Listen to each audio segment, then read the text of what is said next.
Hello and welcome to another episode of Mad Machines. Today we are going to look at the MK70. Now, I reckon there's going to be basically one of three reactions amongst the audience for this.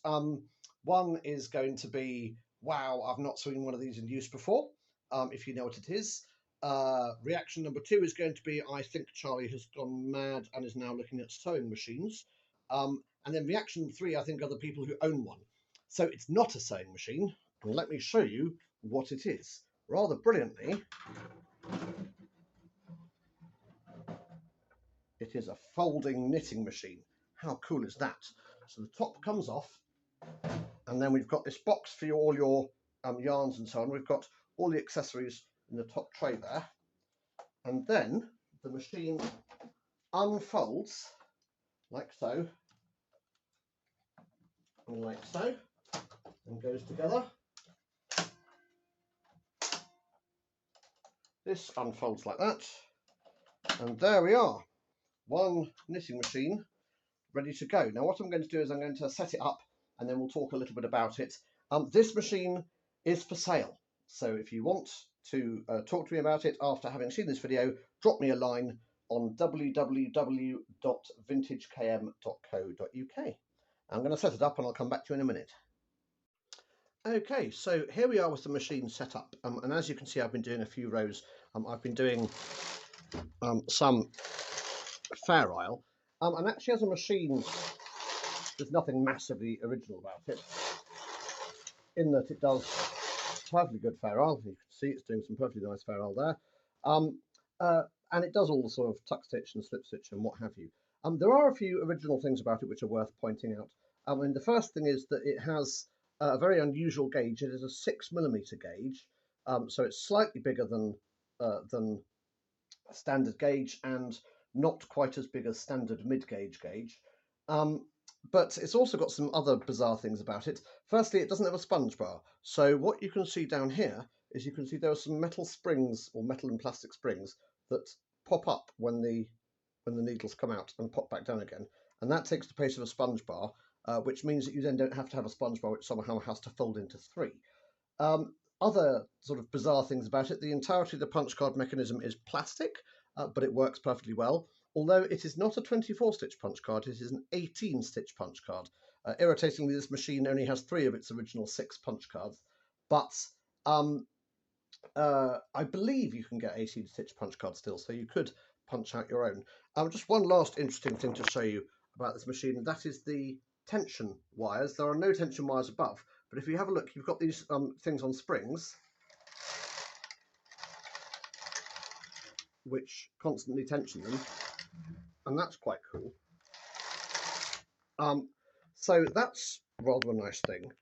Now, what I will say about this machine, and I'm just going to snap this off, and then we can get it packed up again.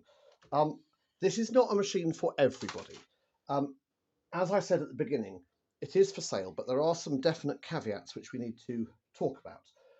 This is a very, very rare, fairly old, and extremely fragile machine. So it needs to be treated with a degree of respect and care, which I think makes it probably not suitable for a beginner. Not that beginners aren't careful, but that it needs a certain amount of mechanical sympathy and experience with how hard to push it. When it was new, the idea was that it would be able to handle things like double knit and slightly thicker yarns. But actually with age, because it's so fragile, I would recommend that you only really use 4-ply with it. As you can see with 4-ply, it makes quite a nice sort of fairly openish fabric. This is on tension 7 out of an available 10, and it's significantly more open than you would get on tension 7 on a normal machine. The other thing to say about it is that because it is fragile and old, and because things like the punch card starts at row 1 immediately, so you need to be fairly experienced with how the punch card goes in. This is a machine I think that would do very, very well in a holiday cottage, or possibly in a camper van if it was well packed, because of its interesting shape. But it is not a machine I think that you would use as a daily driver. My view of this machine is that it is absolutely splendid from the point of view of historical interest, and it's really good fun to use, and it's a really nice lightweight machine that will store easily, but I don't think I would recommend it as your only machine. Certainly not as your only machine, and probably not your only mid-gauge machine. I think it's more useful from the point of view of thinking about historical interest and using it from that point of view. So what else can I say about the machine? Well, I'll tell you what I can say about it is that this is for sale. It's not going to be cheap, I'm afraid. It is being sold on behalf of a customer, and it is very, very rare, and it is being sold for that reason. So it will be on sale for £250. Now, what I've done is I've done quite a lot of work to it to make it mechanically sound, but I haven't done any work at all to make it look nice. So if somebody wanted to then commission me to take it all apart and make sure it looked all beautiful as well, that would be absolutely fine. Watch me push this red button, and then these things pop out there like that and like that, and then we can fold them up. Okay, there we go. But as I say, it does need some work to make it. It does need to be treated very carefully to make it a viable machine. This hinge here needs some work to make it perfect again. And there's one or two other little bits and bobs that need to be done.